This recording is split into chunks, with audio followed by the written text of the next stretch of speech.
Raj Tarun versus Lavanya వ్యవహారంలో రోజుకో twist కీలక మలుపులు తిరుగుతూ డైలీ సీరియల్ కు తలపిస్తుంది. కాగా ఈ వివాదంలోకి మరో ఇద్దరు ఎంట్రీ ఇచ్చారు. లావణ్యపై నాసింగి పిఎస్ లో ఫిర్యాదు చేశారు ప్రీతి అండ్ ఉదయ్. లావణ్య తమకు డ్రగ్స్ అలవాటు చేసిందని ఆరోపించారు. 3 ఏళ్లుగా లావణ్యతో తమకు పరిచయం ఉందని పోలీస్ కంప్లైంట్ లో వివరించారు. తన అసలు రంగు బయటపడుతుందనే భయంతో ప్రీతి ఉదయ్లను లావణ్య బెదిరిస్తుందని శేఖర్ పాషా అన్నారు.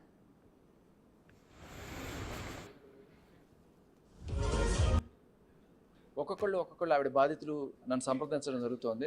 సో కొంతమంది అనానమస్గా మా పేరు చెప్పడం ఇష్టం లేదని చెప్పి నాకు కొన్ని ఆడియోస్ వీడియోస్ పంపిస్తున్నారు. బట్ కొంతమంది అలాగే ప్రీతి అండ్ ఉదయ్ కూడా నన్ను సంప్రదించడం జరిగింది. వాళ్ళు చెప్పింది ఏంటంటే ఈవిడ బ్లాక్మెయిల్ చేస్తోంది, మమ్మల్ని థ్రెటన్ చేస్తోంది అని చెప్పి. ఏం పెట్టుకొని బ్లాక్మెయిల్ చేస్తుంది అంటే, సంవత్సరం క్రితం ఆవిడ ఈయన ఫోన్ తీసుకెళ్ళిపోయిందిట. మరి ఆ ఫోన్ గురించి ఇదే పిఎస్లో ఇక్కడ అబ్బాయి ఉదయ్ వచ్చి కంప్లైంట్ ఇచ్చాడు. కానీ దాని గురించి చర్య తీసుకోకపోగా నేను ఎప్పుడైతే వీళ్ళని ప్రోబ్ చేస్తున్నాను అని తెలిసిందో ఆవిడికి డౌట్ వచ్చేసింది. వీడియో మెల్లగా ఎట్లా ఒకట తీగ లాగేస్తాడు, డొంకంతా కదిలిపోతుంది నాకు అని చెప్పి మెల్లగా ఏం చేసింది, వీళ్ళని భయపెట్టడం మొదలెట్టింది ఉదయ్ని ప్రీతిని. ఎలా? ఈ ఉదయ్ ఫోన్ గత సంవత్సరం నుంచి ఆవిడ దగ్గరే ఉంది. That she also accepted. మీకు కావాలంటే ఆ కాల్ రికార్డు కూడా ఉంది. సో ఆ ఫోన్లో ఏమున్నాయంటే ఉదయ్ ప్రీతికి సంబంధించిన కొన్ని క్లోజ్ ఫొటోస్ అవన్నీ ఉన్నాయి. అవి పెట్టుకొని వాళ్ళని బెదిరిస్తూనే ఉంటుంది. ఉదయ్ ఎవరో కూడా నాకు తెలియదు. బేసికల్లీ నేను జస్ట్ ఉదయ్కి హాయ్ అని పెట్టంగానే ఆవిడకి, నేను ఊరికి హాయ్ అని పెట్టాను, వీళ్ళలో ఇంత ఇన్ఫర్మేషన్ ఉంటుందని నాకు తెలియని కూడా తెలియదు. బట్ ఇది అవాల్వ్ అవడానికి కారణం కూడా ఆవిడే. ఎందుకంటే భయపడిపోయింది, వీళ్ళు ఎక్కడ చెప్పేస్తారు అని వాళ్ళని బెదిరించడం మొదలెట్టింది. 2-3 రోజులు 4 రోజుల తర్వాత. ఈ కాల్ వారం రోజులు అవుతుంది అనుకుంటా. సో ఇప్పుడు 2-3 రోజుల నుంచి వీళ్ళకి చుక్కలు చూపిస్తుంది అనమాట. రకరకాల ఫోటోలు పెట్టడం, దానికి ఏదో కామెంట్లు పెట్టడం, ఇవన్నీ చేసేటప్పటికి వీళ్ళు తట్టుకోలేకపోయారు ఇంకా. సో మొత్తానికి బయటకు వచ్చారు. పొగెడితే పురుగులు బయటకు వస్తాయి అన్నట్టుగా నేను జస్ట్ అలా హాయ్ పెడితే ఆ హాయిలో ఆవిడ పాపం అంతా ఎత్తుకొని ఇలా బయటపడిపోయింది ఆవిడ. ఒక్కొక్కళ్ళు ఆవిడ బాధితులు నన్ను సంప్రదించడం జరుగుతోంది. సో కొంతమంది అనానమస్గా మా పేరు చెప్పడం ఇష్టం లేదని చెప్పి నాకు కొన్ని ఆడియోస్ వీడియోస్ పంపిస్తున్నారు. బట్ కొంతమంది అలాగే ప్రీతి అండ్ ఉదయ్ కూడా నన్ను సంప్రదించడం జరిగింది. వాళ్ళు చెప్పింది ఏంటంటే ఈవిడ బ్లాక్మెయిల్ చేస్తోంది. ఒకటి మీడియాలో బలంగా నిలబడింది నేను అని ఒక ధైర్యం ఉంది.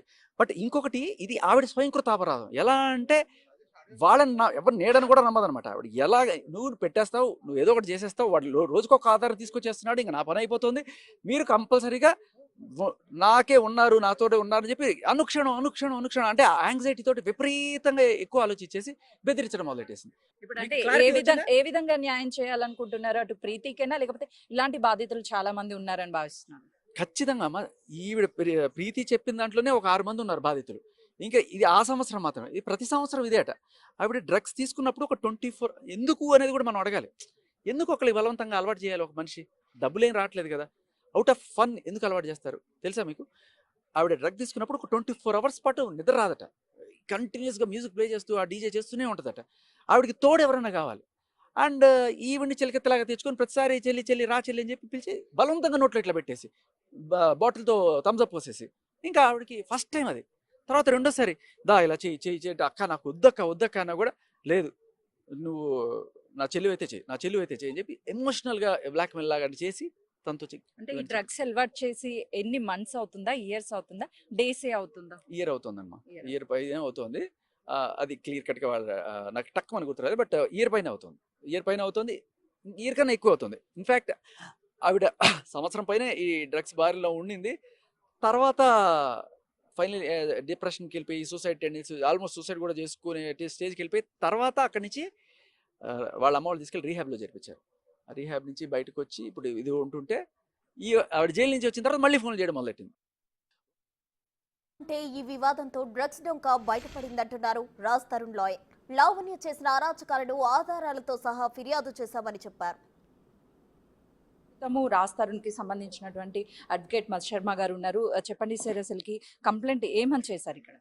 అంటే అమ్మాయి వల్ల డ్రగ్స్కి ఇబ్బంది పడి ఆ అమ్మాయి ఎవరెవరి చేత ఫోర్స్ఫుల్గా కన్జ్యూమ్ చేస్తుంది, వాళ్ళని ఎంత రకంగా టార్చర్ చేస్తుంది, ఏ రకాలుగా ఇబ్బంది పెడుతుంది, వాళ్ళ ఫోన్లు లాక్కొని వాళ్ళని ఎట్లా ఇబ్బందులు పెట్టి వాళ్ళ పర్సనల్ వీడియోస్ కూడా రిలీజ్ చేసి వాళ్ళని ఎంత డ్యామేజ్ చేయాలనే దాని మీద ఉన్నటువంటి విషయాన్ని మేము పోలీస్ వారికి చూపించాం.